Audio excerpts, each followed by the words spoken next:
Report from NBC News.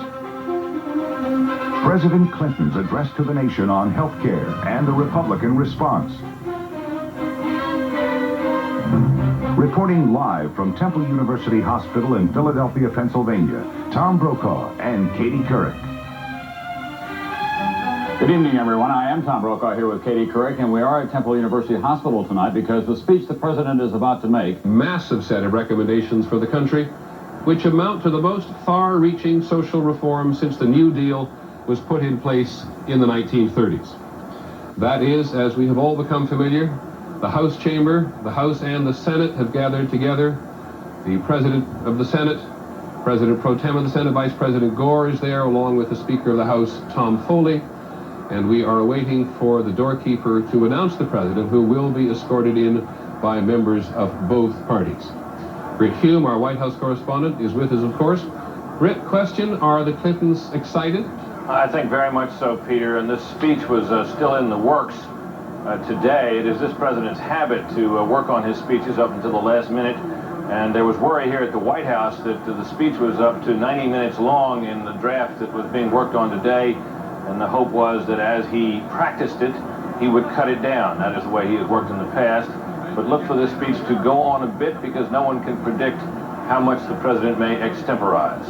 Well, of course, much of what the Clintons propose has been public knowledge for almost 2 weeks. Someone either at the White House or in Congress leaked the report.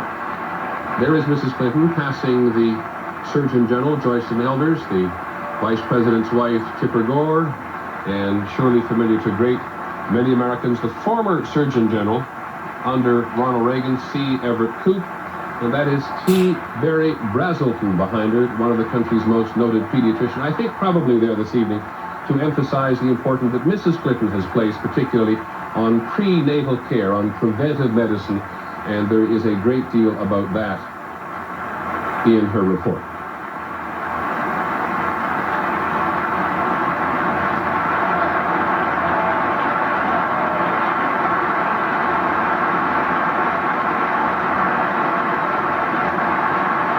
Cannot help, Britt Hume, but think back to those times in the campaign when the Clinton campaign thought that Mrs. Clinton, Hillary Rodham Clinton, likely to keep her name.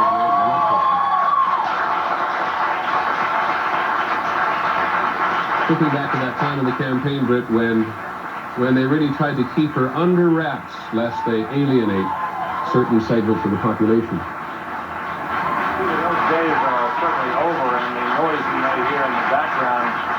From the young staff here in the White House so-called war room where I am standing. This is the healthcare sales campaign, where the healthcare sales campaign is being organized. And when they saw her face on the TV screen stand, they all applauded, a further sign of the prominent, indeed leading role that she has played in this, in which the president obviously has been very glad indeed to have her play.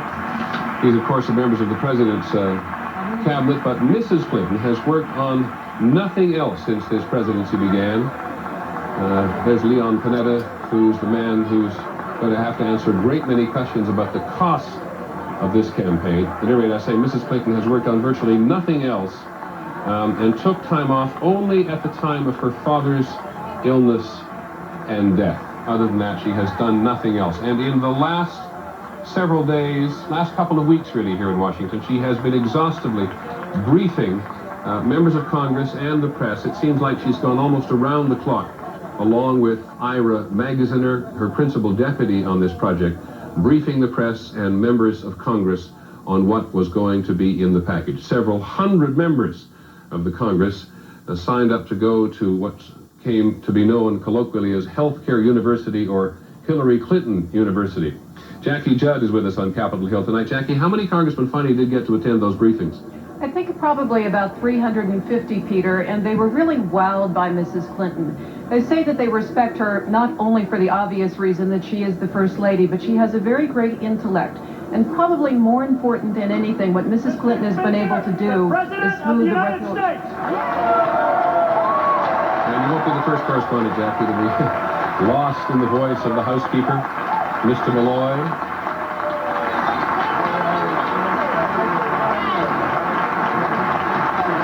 President, as we said, being escorted in by the joint leadership of the House and the Senate. There's Richard Gephardt just to his right behind him. Coming in, Congressman Gephardt, who, by the way, yesterday abandoned the president on the subject of the North American Free Trade Agreement and will vote against it. That's a blow to the president.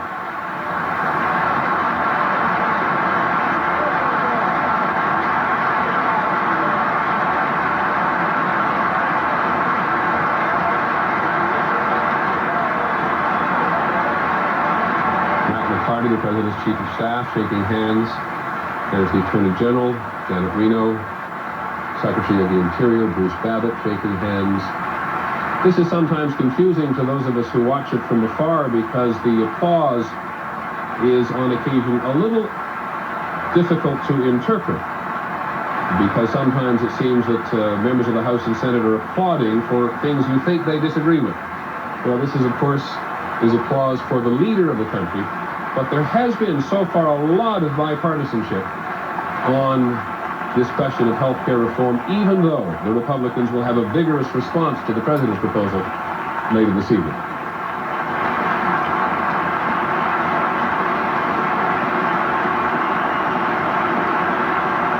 Thank you very much. Thank you. Thank you very much.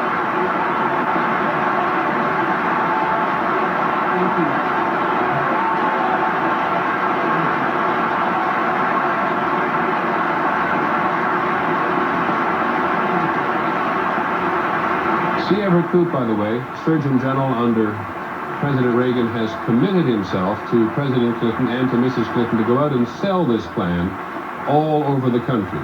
He told doctors here in Washington yesterday he'd been a doctor for more than 50 years, and Bill Clinton had already done more for health care reform even before this was proposed than any other president before him.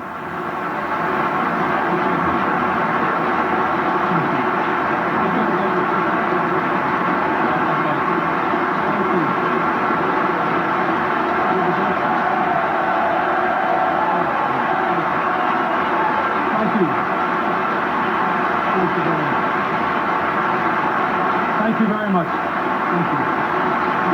Thank you.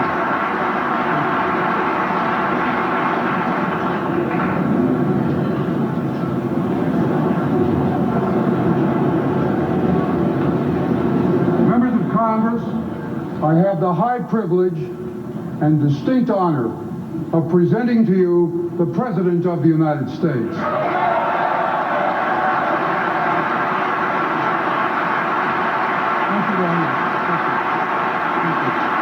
Congressman Bob Michael, Republicans, and Congressman Newt Gingrich there, two leading lights in the Republican Party, neither one of whom yet has been in vigorous opposition to the president's health care proposals.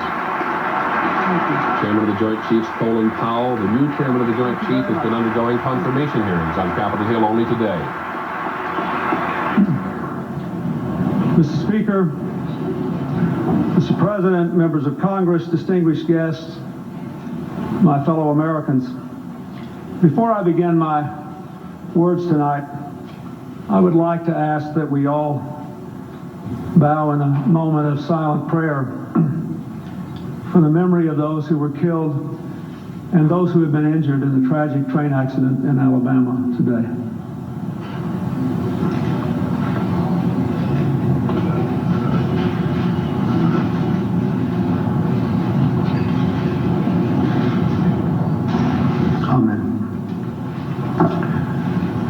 My fellow Americans, tonight we come together to write a new chapter in the American story. Our forebears enshrined the American dream, life, liberty, the pursuit of happiness. Every generation of Americans has worked to strengthen that legacy, to make our country a place of freedom and opportunity, a place where people who work hard can rise to their full potential, a place where their children can have a better future. From the settling of the frontier to the landing on the moon, ours has been a continuous story of challenges defined, obstacles overcome, new horizons secured.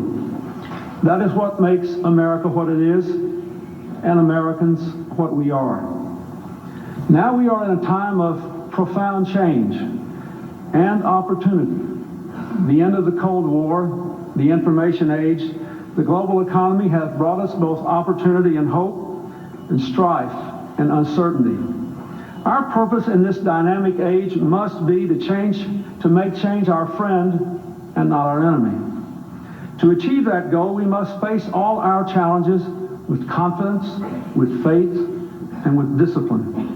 Whether we're reducing the deficit, creating tomorrow's jobs and training our people to fill them, converting from a high-tech defense to a high-tech domestic economy, expanding trade, reinventing government, making our streets safer, or rewarding work over idleness. All these challenges require us to change. If Americans are to have the courage to change in a difficult time, we must first be secure in our most basic needs. Tonight I want to talk to you about the most critical thing we can do to build that security. This healthcare system of ours is badly broken, and it is time to fix it.